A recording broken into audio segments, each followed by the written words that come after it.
Hi, I'm Megan and welcome to my kitchen. Today's video is part of a Summer Sides collab hosted by Tamara over at Southern Wife Everyday Life and Vanessa at Vanessa White Randomness. I'll include a link to their channels as well as a link to the collab playlist in the description box below. As soon as you're done watching my video, be sure to check out their channels and the playlist for lots of other yummy Summer Sides recipes. If you're coming to my channel from the playlist, welcome. I do weekly what's for dinner and grocery haul videos as well as other foodie content. I hope you enjoyed this video and that you'll consider subscribing to my channel. If you're a returning viewer or subscriber, welcome back. Thank you so much for your support. I really appreciate it. Today I'll be sharing two recipes with you. I'll be doing a ground beef and baked bean casserole as well as a spaghetti pasta salad. First up is the ground beef and baked bean casserole. This recipe is from Plain Chicken. I'll include a link in the description box below. I'm having the recipe because it's just my husband and I. Here are the ingredients that you'll need. You'll need some Dijon mustard, ketchup, some pork and beans. You don't need to use baked beans here, just the good old regular pork and beans, brown sugar, salt, pepper, minced onion. You'll need some pre-cooked bacon.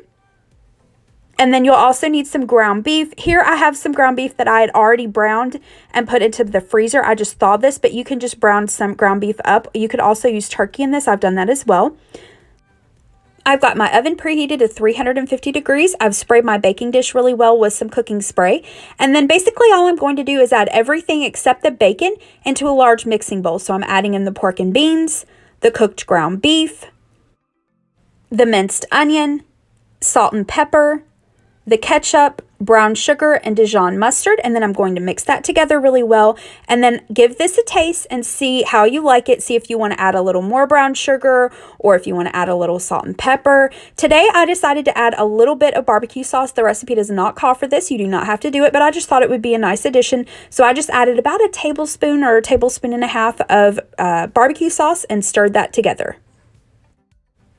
A quick note here, I have mentioned before on my channel that my husband does not like green beans. He likes Mandy in the Makings recipe, but other than that, he's not a fan. But really, he just doesn't like beans in general. He does not eat baked beans usually, and it's been a while since I made this recipe, and he forgot that he likes it. But I asked him to try it this night, just a little bite, and he did, and he was like, oh yeah, I remember I like these. So they're really good. I recommend you give this recipe a try. You can really just change it around and add whatever ingredients you like to your taste. I'm going to add the bean mixture to my greased casserole dish. I broke up the bacon into smaller pieces. You don't have to do this, but I like to do it. It just makes it a little bit easier to eat. Then you're going to cover this with foil and bake this for about 30 to 45 minutes or until the bacon is nice and crispy. And here are the finished baked beans. I like to let these sit for about 10 minutes before I serve them, and these go great with burgers, hot dogs, brats, ribs, whatever you're cooking out or grilling out. This would make a really great side dish.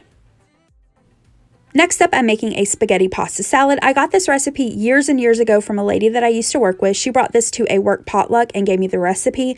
I've long since lost her original recipe, but I've made it so many times over the years that I just kind of know it by heart and I just eyeball everything. And then I also switch it up using, whatever it is that I have on hand. But I will do my best to find a recipe so you have exact measurements, and I'll link it down in the description box below. But feel free to customize this based on what you and your family like and based on whatever you have on hand. Here are the ingredients that you'll need. You'll need some Italian dressing. Just use your favorite. The next ingredient is kind of the secret ingredient for this salad. This is the McCormick Perfect Pinch Salad Supreme Seasoning. This makes the salad. It's so good. I just get this in the regular grocery store with the seasonings. But if you can't find this, just Google like Salad Supreme Copycat Recipe. There are those out there, and I've used them in the past, and they're pretty darn close. Then you'll need some spaghetti. Now, I know this is called a spaghetti pasta salad, but honestly, a lot of times I'm a rebel and I don't use spaghetti.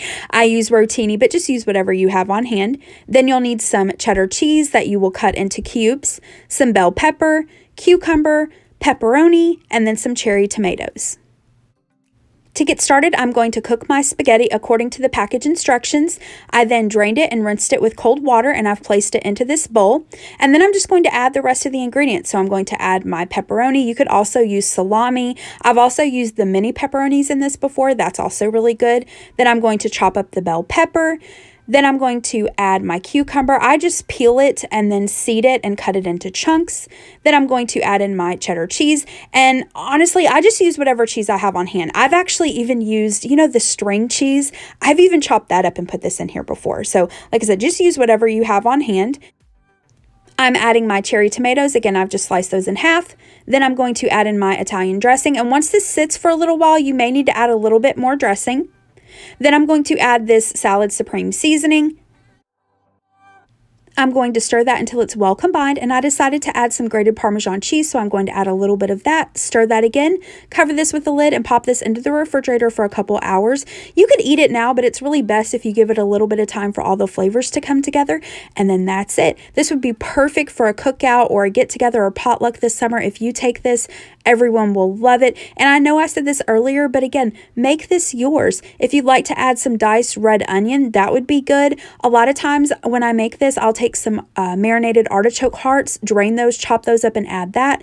And then my husband, he loves olives. I don't like them. If you like olives, that would be good in here.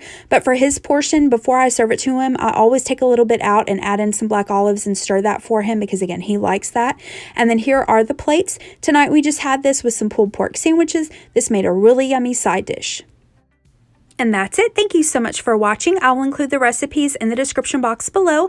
And again, I'll also include Vanessa's channel as well as Tamara's channel and the collab playlist. Be sure to check those videos out. If you like this video, please hit the thumbs up button below and subscribe to my channel if you're not already. And I hope you have a great rest of the day. Bye-bye.